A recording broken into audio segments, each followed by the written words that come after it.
Hello, everyone. This is Paul Hamel, President of Winterville Mounds Association. I'm going to allow this slideshow to go through one more time, give attendees a chance to join us, and then we'll start the formal program.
Good afternoon, everyone.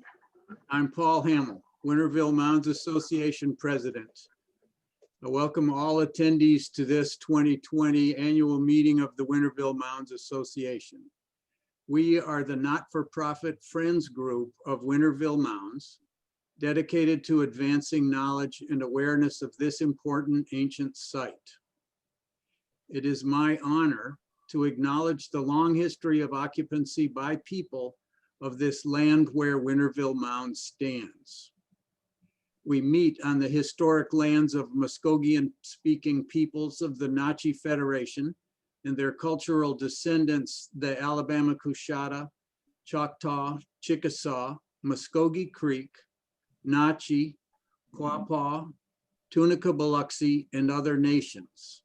These lands were ceded by the Choctaw people to the United States in the 1820 Treaty of Doak Stand. During 2019-2020, Winterville Mounds Association has undertaken a project to produce music similar to what may have been played at Winterville in the past.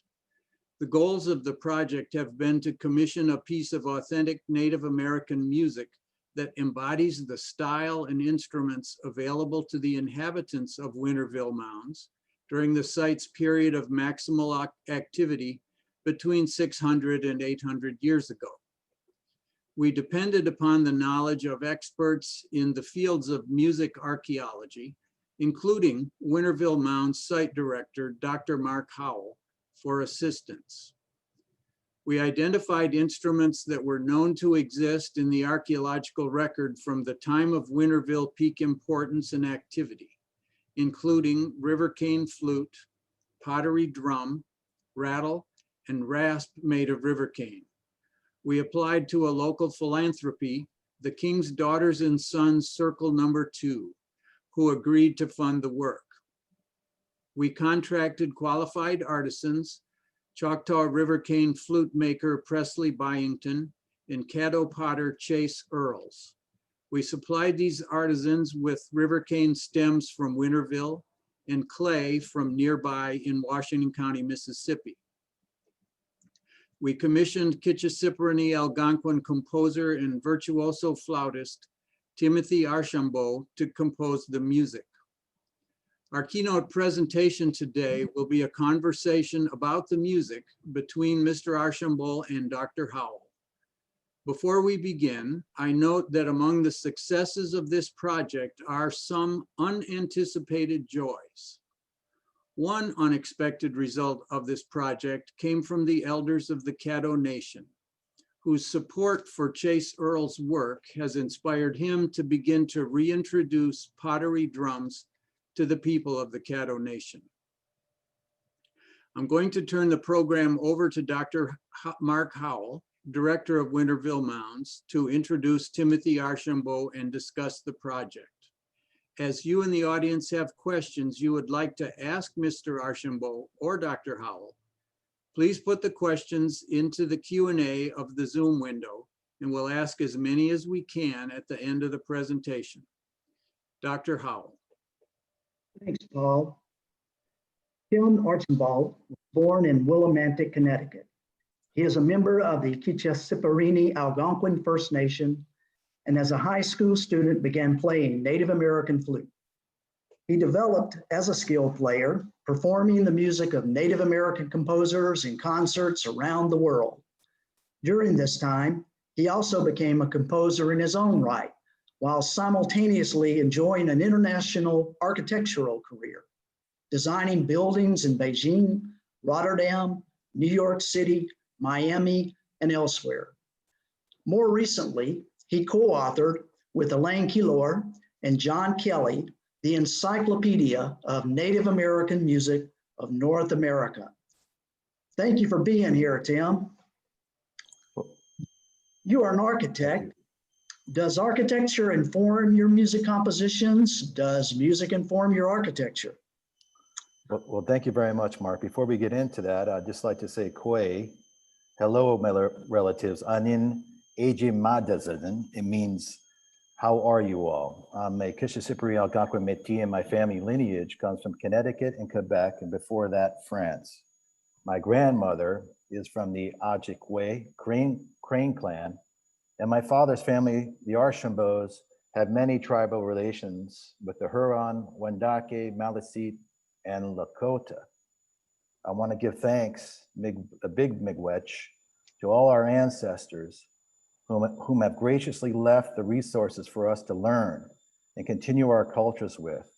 I want to thank the King's Daughters and Sons Circle Number 2, Winterville Mounds Association, Dr. Mark Howell, and President Paul Hamel, Presley Binghamton for his amazing flute replicas, Chase Covenant Earls, Michael Cornelius, and all of the WMA volunteers who made the rasp and drum beaters, which are exceptional, by the way.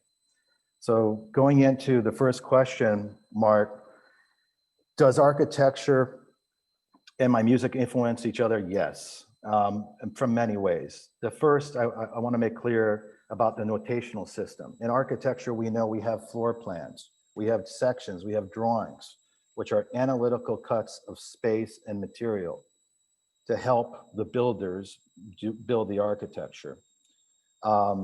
In music, we have notation. Now, in the European tradition, we have Western notational system, which everybody pretty much knows. But within each nation, indigenous nation in North America, they have their own notational systems. For instance, on buffalo hides, in sand paintings, and carved in caves, on carved in canes, like Haudenosaunee uses some of their roll calling canes, which have a whole song structure, sometimes pneumatics or cymbals carved into the canes for the sequence of the songs and the type of songs used. Up in Canada, we have birch bark that was used for many years. So I think it's very important to say that both influence each other for different times. We have the notational systems in architecture, the notational systems in music. Then we have, which are more analytical. Then you have the perceptual. We have the music playing in our cultures, whether it's from indigenous instruments, drumming, singing, song ceremonies, within spaces, right? That can influence the space they're played in.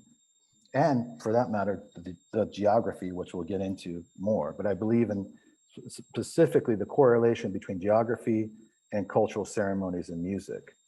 So the song itself and the instruments that are used can sometimes inform the space. And then in architecture, sometimes the space informs the instruments. There are certain spaces in Japan, for instance, where the architecture is first designed and then the instruments tuned to the space. And I think that can go vice versa. As we know, we have concert halls around the world for hearing Western music. We used to have different halls within indigenous cultures, from the kiva, let's say out in the Southwest, to wigwams, to other shaking tents that we had up in Canada, where certain sounds or certain songs and ceremonies occurred. And there was a correlation between song, instrument, and space. And we'll get into that, but I think to answer your question, yes, there's a huge impact on my music, the influences between architecture and music. I also did a thesis in architecture and studied. My thesis was on Yannis Xenakis, who was a good Greek composer that actually lived out from World War II, went to France and lived with Corbusier, one of the top architects in the world at that time. And with him, he was a really ingenious person because he was also an engineer, mathematical engineer, a structural engineer, studied applied mathematics, structural engineering, and architecture and music. And he did all of it. And what I liked about him is that he took structures in music and applied it to architecture. Okay, very good. You did remind me that there is a site in Peru. It's in the Andes. It's called Chavin de Huantar, and it has been considered a multimedia edifice.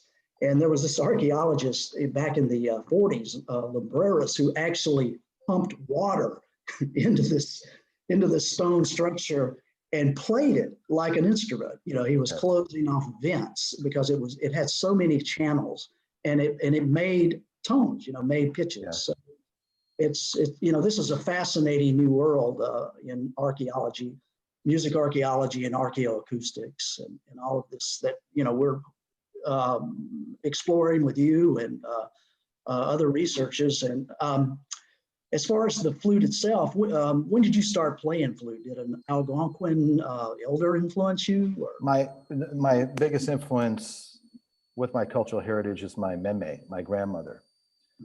And one of the first memories I have with the indigenous music in general was actually with my father. We were attending a round dance, and I was very young. I probably was around somewhere between the ages of 3 and 5, and I was small enough to actually stand on my father's feet while we were dancing around the main drum. I know there was a sacred fire, but the sacred fire, to my knowledge, was away from the center, and the drum was in the center, and we were dancing. I was dancing, standing on my father's feet, holding on to him, his actual jeans, while he was dancing and bringing me around. So I remember that to this day. That was my first musical experience with indigenous music.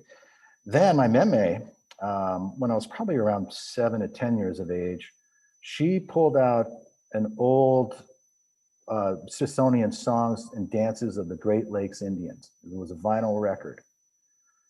And she played it for me, and what I heard was Wilson Roberts, who's Meskwaki, the first flute player I've ever heard, was playing. But for me, because of the warble or multiphonic oscillation, and we can get into that soon, I can show people, I thought it was more of a horn. I didn't realize it was a flute, but I was intrigued by it. And I was, early on, I picked up trumpet, and I was classically trained on trumpet in my early years, probably because of that. And it wasn't until my high school years where I got into indigenous flute playing and other types of music, bass playing with guitar. But my meme influenced me with that. And then she also influenced me a lot with Algonquin culture in general, since we have a cottage in Connecticut on Lake Waggambog that was built by my great-great-grandfather, Lamoureux, in 1912. And Waggambog is Coventry Lake. It means, actually it's an Algonquin word for, means crooked lake. And we were lucky enough, very, very grateful this as well, to spend my whole summers up at the cottage and running through the woods and learning from my meme how to fish, how to trap, how to carve birch bark, etc.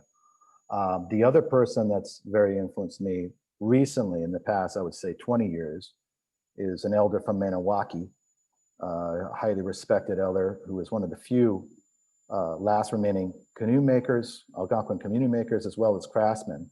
His name is Pinook Smith. So. Fascinating. And looking into the past, what is some of the research you did for this composition? In particular, Paul and I were very curious about the Muskogean charm songs, where you found those, because I did graduate work in ethnomusicology, and I've never come across that. Yeah, it's funny because when this project comes up, and not only this project, with other projects, I'm very lucky to have some of the most extensive wax cylinder recordings, copies of them throughout, ever since the 1890s up. And I've been collecting them since at least 22 years now. And within these wax cylinder recordings, first of all, you get to see, I'm very thankful that the musicians recorded this. It's very brave for them to do that, because we know their cultures were becoming erased, and they kept it alive. And they took a chance by recording that. At the same time, they left certain techniques, one of which is the warble, the multiphonic oscillation, which you don't hear. And that was from the wax cylinder recordings. There's a lot of old authentic techniques within different nations that were used. So when I go and do a research project like this, or any project where I want to focus in on a certain region or a certain type of music, I will research the earliest recordings or notations that we have within museums, institutions, etc. Within tribes. I'll talk to people as well, and our elders, and what networks they have about this type of information. And then I'll focus in on that and say, okay, what is it about this old music that relates it to the topic? So for instance, actually the charm songs you mentioned, I was interested in back in 2014 and 15. I was recording another charm song album called Chisake, which is a shaking tent medicine song chants from Canada. And the Ojibwe also have this in their Midewiwin Lodge. Some of the initiation songs of the charm songs are very similar. And what you find is, and we'll get into this too, the metric structure of these songs are very similar. The other thing is I wanted to make sure, you know, I'm coming in as an Algonquin. Obviously, when I asked permission first to even do this, the second thing was to ensure if we do it, one idea, and this is not cut in stone, is that this is one option where we will look at these old songs that have certain structures that mimic the old songs from that region. Also, the different tribes that were there were also mixing, and certain songs were used along the Mississippi River Valley all the way up to the Great Lakes. And that's where the similarities of metric structure come from. And it's similar to, you know, the networks of migration networks and trade networks that occurred from Central America up through the Anasazi and the Pueblo, let's say Chaco Canyon, and that network of transportation. Same thing happened, I think, in music. But the point is, we want to come out, I want to use music that we can best deduce was from multiple tribes within this region, right? And a structure that's very similar to other structures that have similar charm songs in other tribes. So that's what I discovered back in 2014, 15. And there's similarities between strong songs and divination songs up north, as I mentioned before. And Chisake is the divination songs I referred to. And it's very important to me to have one example of the songs used by a majority of tribes along the Mississippi, which the charm songs also consolidate with. And it seems like a wonderful reference to begin with.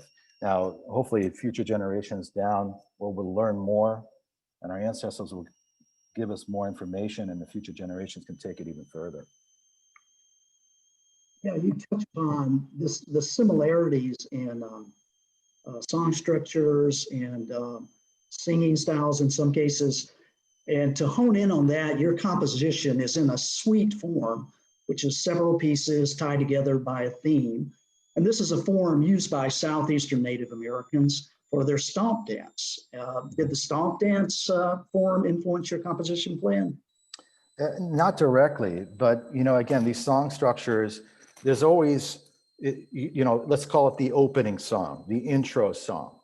And then generally with these types of suites or song structures or sequence of songs, the opening song is more lyrical. It's more representational of the outer world, okay? You can look at, see, same thing happens with the ghost dance songs. The opening song, the first round, is sung very low, so everybody can get acclimated and synchronized together. Then the deeper, you know, sometimes they would sing for days. The deeper you go in there, the more abstract the songs become in the middle of the song. And then towards the end, the ending songs, or the final songs, were the ones coming back to the more lyrical, more structured, more simplistic, more lyrical melodies. And what you find is, they were all basically multi-meter songs. So, and I'll get into that where, you know, the standard beat that you hear is usually 4 beats per measure. So it's 1, 2, 3, 4, 1, 2, 3, 4. And generally 60 beats per minute, which is based upon your heart rate. And so basically with a lot of these Western songs, you're singing and is correlated with the actual beats, the metric structure, and your heartbeat. So you can sing and stand or walk around and everything's fine. When you take a metric, multi-metric structure song, where the beats are 1, 2, 3, switching to 1, 2, 1, 2, 3, 4, 5, 1, 2, 3, 4, 1, 2, 1, 2, 3, in a multi-metric structure, the beat is alternating. It's different. That affects your heart rate. When you sing these songs, when you're dancing these songs, it affects the way you breathe oxygen. Long periods of times of singing to these songs and participating in these ceremonies, you become into an altered state, or let's say a trance-like state in the middle. Then you come out to songs that are more regular in the metric structure at the end. So there was no direct influence for me from the stop dance. However, like I said, the ghost dance and the Chisake, the other divination songs, were definitely influential to this. And due to where the flute was found, the size of the cave, et cetera, and the objects found in the cave, the buried dead adjacent to it, one option would be to have a similar song structure that was based upon those ceremonies for this type of work. Right. And staying with, I don't know, composition forms, your composition features one melodic instrument, the flute. So you cannot afford yourself one of the characteristics of Southeastern, and I think universal music, which is call and response. It is a form much Native American music uses, particularly in the Southeast. And down here, it's also a form very common in African American music. And in particular, a song form called the ring shout from the Sea Islands of South Carolina, Georgia, northern Florida. How do you see the mutual influences of Native Americans and African Americans on music in the South? Oh, that's a great question. I mean, definitely there are influences between African and Native American music and vice versa, right? I mean, the rhythmical structures are there. The antiphonal quality that you mentioned, the call and response element, basically is found throughout many cultures in the Northeast, where it was used for songs and war communication via echoing over lakes, etc. And I think now we can talk about that correlation between geography and sound can be made. Some of the blues musicians, some of the founders of our blues songs, which were mixed, right? They were African American and indigenous. Charlie Patton is one of those people, and more with indigenous African heritage. And I think if we think about the geography, some wooded areas don't reflect sound as much as open areas, right? The song structures would help be defined by the geography. So I think the call and response, the antiphonal song, and I can play you on my flute here just a little. Here's an antiphonal song from up in Canada. And you can imagine, like I give you a high and then someone else responds. And the upper register is that first call, and then the response is the lower register. So.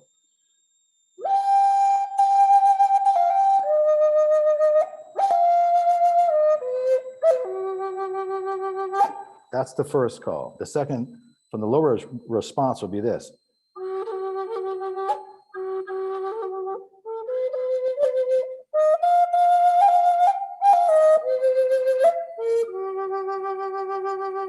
Then it repeats.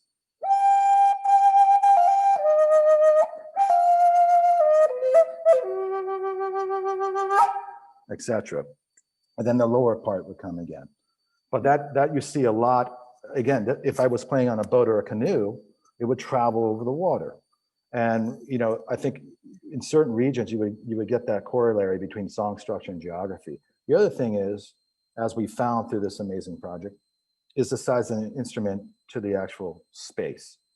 Like I'm very, very interested to see, again, when we get this recording of, call it the room tone, when we take the white noise recording, just silence in that Breckenridge Fruit, the Breckenridge Fruit Cave or Ridge, what the actual tone is, and then what the impulse response is. When someone claps in that space and you hear the reverberation or the echo through the cave, what the time is for that. Because the size of the instrument, the volume in the instrument, and the space that was played in all are correlated. And I think a lot of archaeologists, as we were speaking to previous conversations, just focus in, let's say, on cave paintings, or just focus in on the artifacts in a cave, or just focus in on the burial elements about the cave, but they never focus on holistically what's happening there, how all these components relate to each other. And I think it's a very important thing, which we'll get into in a couple more questions, I think, in the next one, actually. Yeah. Well, I tell you what, yeah, the Breckenridge flute, it's a double-chambered duck flute, and that's the earliest version of that type of the flute that you just played. And so at this time, I wonder if you could give us a comparison of the two. Could you give us some music? Yeah, so the flute I'm playing, which is actually, this is from Canada. This is alderwood. It's not cedar. Alderwood is found along the Ottawa River Valley. It's a 5-hole. Sometimes there's 6-hole. Sometimes there were 7-hole up there. You see a lot of these flutes up in Canada, as well as in northern New York State, actually, with Haudenosaunee and Iroquois. But what you can definitely hear the difference. And some of the old techniques that you found on the wax cylinder recordings were the warble. And the warble is the lowest tonic note. All holes are covered. It's a very easy instrument to play. And your embouchure, or your breath flow, your pressure in your breath, controls the lowest note, and it's rapidly going up and down between the octave and the bass tone. So the octave, which is the lowest note, and the highest note on the scale it has, the octave is the higher octave note. and it's rapidly succession. A lot of what you hear today is this vibrato, which is between a whole tone and a second tone. So I'm going to play the first option, which is the warble. Now, the difference between that and just, again, it's going up to the octave back, 8 stages in a scale and down. And a lot of the songs had that because it mimicked the pulsation of the voice. It mimicked the vocalization of songs, right? And then people would sing the melody off of that. Sometimes they call it the horizon of which the melody was played upon. But general vibrato is more slightly different, right? You're going from, let's say, one note higher, let's say a second tone or a third tone max, sometimes even less. So that was one aspect of a traditional technique that the double aerophone chambered flute can do. Now, other instruments can do it, but I want to make it clear here that this flute, what we know right now is the indigenous North American flute of North America, has 2 chambers. You have the distal chamber here, which is separated from the tuning block, what we call it here, the totem. And then the air goes from my mouth, from this proximal chamber, underneath a flue. Sometimes there's a flue, sometimes there's not. Carved little space and ricochets into a sound hole here, into the distal chamber or finger hole chamber here. Now, there's only one other flute in the world that is similar, and that's in Myanmar. What the Myanmese have a flute made from bamboo that also has 2 chambered. It is unlike a recorder. It is unlike a penny flute because those are just simple cylinders. There's not 2 cylinders in there. Our flute, the Breckenridge flute that you brought, same thing. Why? Because it's a river cane, or basically North American bamboo, and there's inner septums that separate a wall that separates the proximal chamber and the distal chamber. The same thing occurs here where there's a sound block tied with a piece of leather, and the air ricochets in between the sound block and the flute, a little carved flue in there, it ricochets into the sounding hole and the finger hole chamber. However, this flute is very tiny, has very small holes. And we can deduce from this already that there's less shading. So with the flute I was playing to you before, there's a lot of glissandi, they say, or portamento, or shading in notes because the holes are big. Thus, I can take my finger at some notes and just half hole it, 3/4 hole it, or move my hand to shade the note. Like even this, for instance, without even touching the flute. But you can do glissandos where you're going from the lowest note to the highest note, right? Whereas on the Breckenridge flute, we don't have that option. It's very, very, very difficult to do. So the first thing is the volume of the contemporary flute is much louder. The second thing is the size of the Breckenridge is tiny. The third is the holes in the Breckenridge flute are very small, thus allowing a more percussive way of playing. The other thing I could say about the Breckenridge flute is this, I don't think it was a child's flute because the whole spacing is quite far. I can't even, even with my own hand, a large hand, I still have to go every other finger to cover up the holes. So I can also deduce it's probably not a child's flute, it probably was played by an adult person. And because of the small holes, it's more percussive, up and down type of motion, rather than the shading as I just explained to you. And then the other question is the overblowing. A lot of shamans up in Canada, throughout the tribes, used a lot of whistles during medicine ceremonies, healing ceremonies. And this flute, again, you can have just one, everything's covered. I'm just using airflow.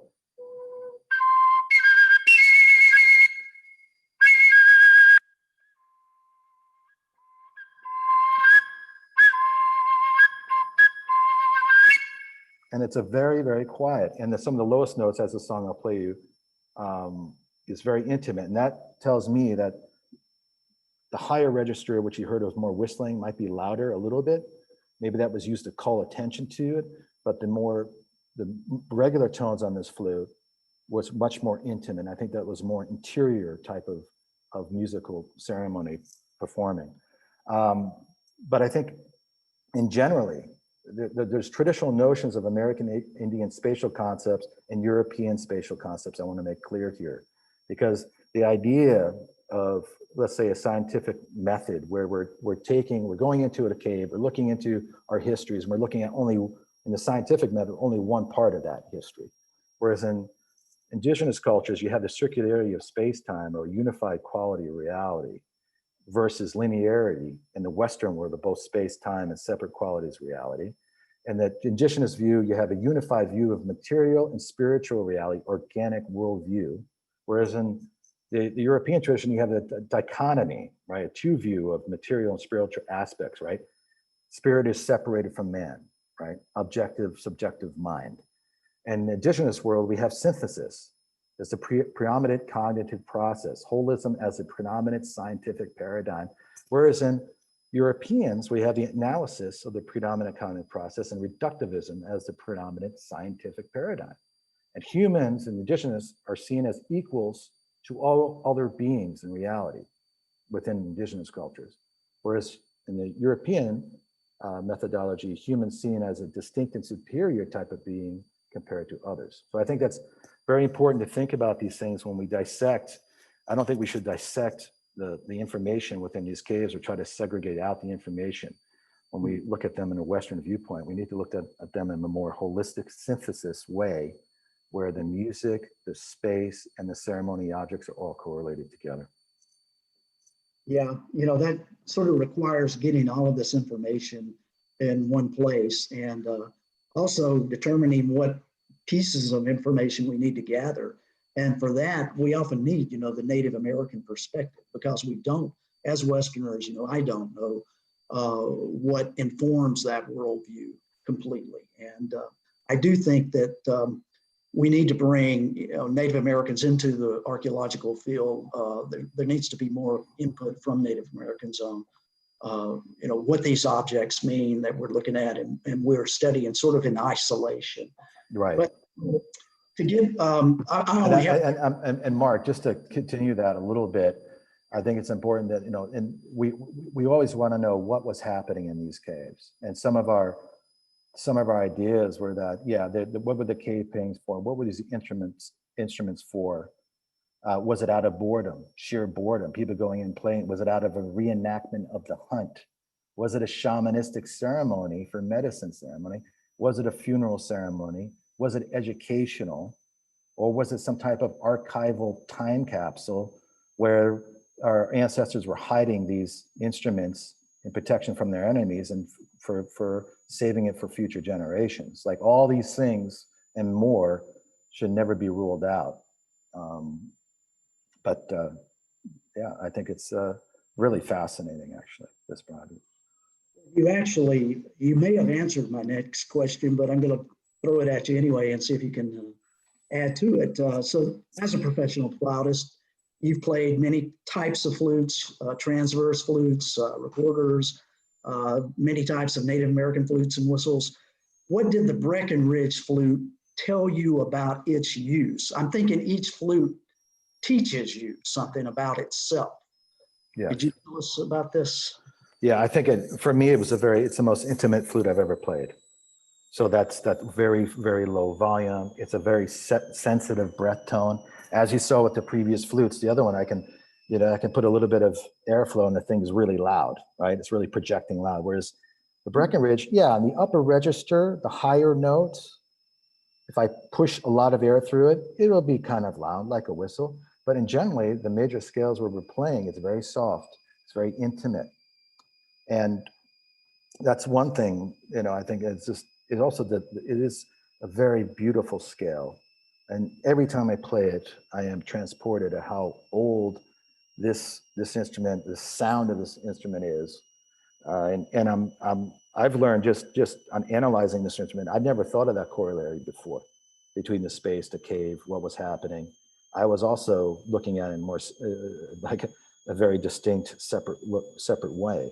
And this has really made me rethink a lot of things with the actual flutes and where they were found and the spaces they were played in. Because also we have to keep in mind that ridge faces west. And as you have in other tribes like in Acoma Pueblo out in New Mexico, some of their dead are buried towards the west, towards the sunset, right? And there was usually a hole in one of the fences around the graveyard, if you will, the burial site, where the spirits were supposed to pass through towards the sun, the gateway to the other world. I think also too, based upon my research on Google Earth, and you can correct me if I'm wrong, the Breckenridge faces due west. And I'm very curious about how, obviously there's trees there now, but before that, you know, when this flute was made, I'm not sure there was so many trees there. And I wonder if the sun set in a particular angle during a certain solstice that allowed the sun rays to go into that cave and light it up. And that also relates to a lot of other indigenous cultures around the world where you had this relationship of contact, not only connection with your regional environment, but with your universal environment, meaning the solar system, the sun, the solstice. And there's certain ceremonies that may have occurred quarterly, or maybe it was a sunrise ceremony, or maybe it was a sunset ceremony, right? I don't know, but I think we can't rule these things out yet until we know more. Yeah, I should get some verification on the direction of the cave myself. You know, we're trying to find out some more information for you for the recording of this flute to set the recording studio up in an environment that reflects, you know, the acoustically anyway, the size and the ambiance of that rock shelter. I do know that it is 1,500 feet above, you know, the ground floor, and that it faces, I believe it's the White River, but a major, you know, tributary to the Arkansas River, which would have flowed into the Mississippi and would have been one way that this flute would have made its way to Winterville, for instance. Right. As all of these things are disseminated, you know, nationwide, as you've pointed out. I just have one final question, and that's, what do you think of this project in general? This combining Amazing. cultural history. Yeah, you know, Tell us. one of the great aspects of this project is the synergy all of us have together for achieving cultural, what I define as cultural retrieval, reintroducing lost instruments, but at the same time dispelling colonial myths, like the flute was created by Europeans. There's like let's say two main myths within indigenous flute community that, oh, Europeans brought over an organ pipe or a recorder flute, and indigenous people just happened to copy it and rapidly send it across, you know, the rest of North America, and they learned to build flutes similar to that. We know from this flute, and this carbon dating, which I'll ask you in a second, that's not true. The second myth was, oh, Europeans came over, indigenous people were here, there was a beautiful, you know, combination of minds. Let's say they influenced each other, combined efforts to result in what we know as the indigenous flute. Also wrong, because of this Breckenridge flute, and correct me if I'm wrong, Mark, it was carbon dated to 950 AD, way before Europeans, well, what we know as Europeans, stepped foot here. So I think it's very important to refresh people's mind and get rid of these colonial myths. At the same time, we talked about the cultural retrieval aspect, going back, trying to find and retrieve all these cultural items. I'm amazed that this beautiful clay drum was made and is going to be used. And hopefully this flute will be used for certain tribes. And I also think it's important to, even if the song isn't correct, or we can make hypotheses about what the structure in the music is, at least you'll hear the tone of the flute when you look at that artifact, or when someone looks at that, they can hear the sound of that. And I think that's very important for the education of our future nations and tribes. Well, that's so great, so beautiful. You express yourself so well, Tim. So at this time, Paul, I'm going to turn the program back over to you. I'm sure some of our Mounds Association members have questions they would like answered.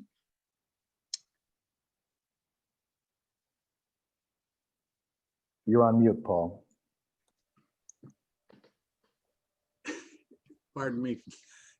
We have at this point one question, and the question has to do with the flute itself is a river cane object, and it's the only one, as I understand it, Mark, that's ever been found anywhere in North America, and the range of the plant from which it is made extends from Virginia to Illinois and Indiana and down to Louisiana and Texas and all through the Southeast. And I wonder if you'd comment about the possibility that the cane may have been used for a flute or for whistles or other instruments elsewhere in the range of the cane, but because of the rapid decomposition of plant materials, that we just don't have the opportunity to see other instances of this kind of instrument. Yeah, well, cane flutes, archaeologically recovered cane flutes are very rare in North America, really in the Western Hemisphere. And a lot of that, of course, is due to the soil conditions of preservation. I believe I'm correct in saying that there are 5 cane flutes that have been found in the Southwest associated with the Pueblo tribal nations. I'm going to go out on a limb, and I think they were found at Chaco Canyon, but I could be wrong, and Timothy may correct me on that. But those flutes are not made the same as the Breckenridge flute. They're not double chambered duct flutes. And that's the distinction here. This find of a double chambered flute in North America is pretty outstanding. I mean, archaeologically, it's phenomenal. I don't know that a lot of people realize the importance of this. And I mean, there's all kind of implications about this. This flute will end up in the north, you know, in the Great Lakes region, in the Plains region. It'll become the Plains courting flute, so that when Euro-Americans start to expand west and they encounter Native Americans, you know, the Sioux or the Ojibwe, and they're playing these kinds of flutes, they associate them with those tribal nations. And this double chambered duct flute is not an indigenous flute of the Southeast. So that's also, you know, highly strange. It's like, so what happened? Did the culture that made this flute in 950 AD move north for some reason? Or did the ideas move north? You know, and like you said, past cane growing regions, because where this flute proliferates in the historic period is in areas where cane is not naturally grown. And they're making these things out of catlinite, out of stone, and out of cedar, and, you know, other types of wood, but they're mimicking bamboo, you know, they're mimicking cane. And so it's just utterly fascinating, you know, from a what we call in musicology an organological viewpoint, which is the study of musical instruments. You know, and that was always a mystery to me before the Breckenridge flute was, why are they making flutes in the Great Plains region that are so complicated? You know, you don't have to carve these things to make 2 chambers in them. You know, to do that, you've got to cut it open, hollow out a certain section, hollow out another section, leave a space there that you can glue back. It's labor intensive, and there's much easier ways to make a flute than that. So there's more questions that need answers than there are answers. But I don't know if I answered the question you asked. Yes, you did. And we have one other question. It's more, it's a comment from one of our participants is from Canada. And their statement is, this has been fascinating. As a Canadian, I'm grateful to have also learned a little more about my own country during this meeting. Thank you. I'm so glad I tuned in. Thank you. Yeah, thanks. So Mark, if you have other question you want to ask him or another observation, we'll go with that and then conclude the presentation. All right, well, I'll just ask one question that may be simple for Tim to answer. Tim, what do you prefer? composing music or playing music? Difficult question there, Mark. Uh, They're the same, right? On some level. You know, when I compose, it's fascinating because sometimes, you know, it's taken me, I would say about 20 years when you start writing music to really be free expressively and express myself in a very clear manner. Whereas before I was kind of influenced by certain musical traditions or musical styles or musical structures or genres, let's say.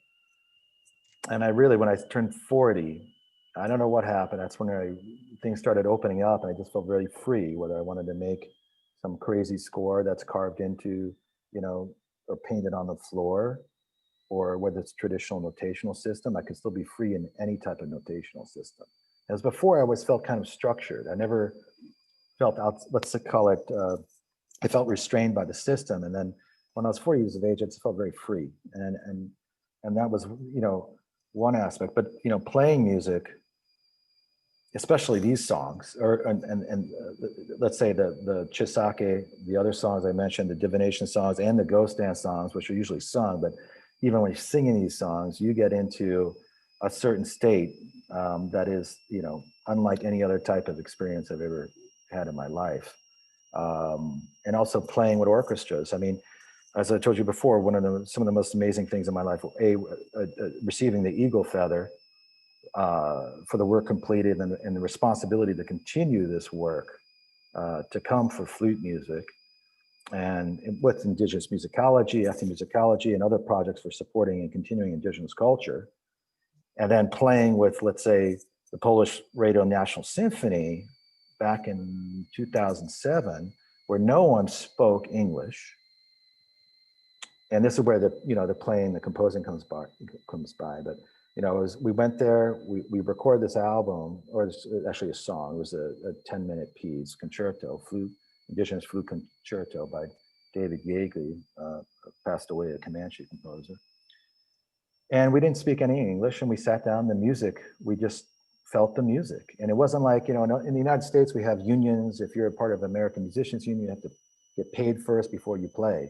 In Europe, it was all about the music and making it the best you can, the quality work. But at the same time, when you're doing a concerto, you're playing live, and the orchestra is behind you, it feels like when you go to an ocean and you walk in, you turn your back to the waves coming in, it envelops you. The sound, the mass of sound envelops you.